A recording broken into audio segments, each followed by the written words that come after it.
बिगड़े दिल को सुधारने का सबसे बड़ा तरीका कृष्ण भक्ति में है। जीवन का सबसे मीठा संगीत। कर्म करो मन से, फल का मत चिंतना करो। कृष्ण की शिक्षा सच्चे कर्मयोग का अर्थ सिखाता है। जीवन का हर कदम एक नई राह दिखाता है। कृष्ण की मुरली सदैव हर कठिनाइयों को हल करता है। राधा की भावना से जुड़ो, प्रेम में ही शक्ति है। कृष्ण के प्रेम में जीवन को बनाओ आनंदित। भक्ति की राह पर बढ़ो, मन को शांति मिलेगी। कृष्ण का साथ हमेशा है, जीवन को बनाओ सुंदर रंगीन। भक्ति और समर्पण में ही छुपा है आत्मविश्वास। कृष्ण के आदर्शों को अपनाओ, बनो उनके साथ। जीवन की धूप में कृष्ण का साथ है बन। उसकी राहों में चल, मिलेगा जीवन का सही मायने।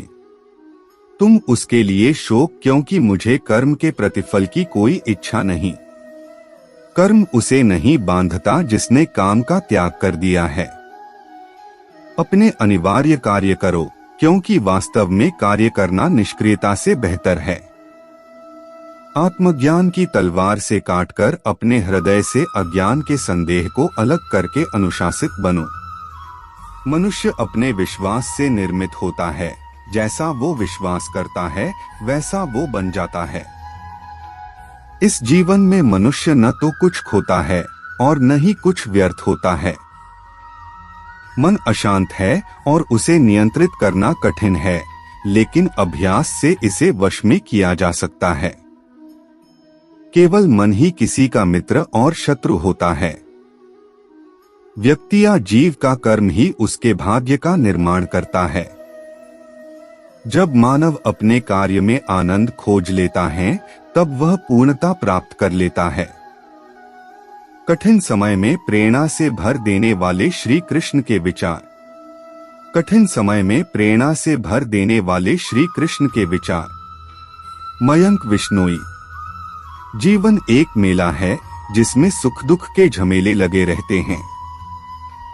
हर व्यक्ति के जीवन में एक ऐसा कठिन समय भी आता जब व्यक्ति निराश हो जाता है। ऐसे समय पर यदि धैर्य से काम लिया जाए और खुद को प्रेरित करके रखा जाए तो सफलता भी आपकी दहलीज पर दस्तक देती है। भगवान श्री कृष्ण ने श्रीमद् भागवत गीता जी के निर्मल ज्ञान प्रकाश से पार्थ की परेशानियों का तमस मिटाया था। के माध्यम से आप कठिन समय में प्रेरणा से भर देने वाले श्री कृष्ण के विचारों को पढ़ पाएंगे। टॉप माधव के प्रेरणादायी विचार। श्री कृष्ण वाणी सुविचार। विद्यार्थियों को प्रेरित करने वाले श्री कृष्ण के विचार। श्रीमद् भगवत गीता के अनमोल वचन। टॉप के माध्यम से आप भगवान कृष्ण के विचारों को समझ पाएंगे, जो कुछ इस प्रकार है। जो अपने कर्म के फल के प्रति आसक्ति को नहीं छोड़ सकते, वे मार्ग से कोसों दूर।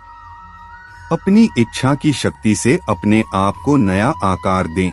अपने आप को कभी भी स्वेच्छा से नीचा न होने दें। इच्छा ही आत्मा की एकमात्र मित्र है और इच्छा ही आत्मा की एकमात्र शत्रु है। जिन्होंने खुद को जीत लिया है, उनके लिए इच्छा एक मित्र है। लेकिन यह उन लोगों का दुश्मन है जिन्होंने अपने भीतर आत्मा को नहीं पाया है। सर्वोच्च वास्तविकता उन लोगों की चेतना में प्रकट होती है जिन्होंने खुद को जीत लिया है।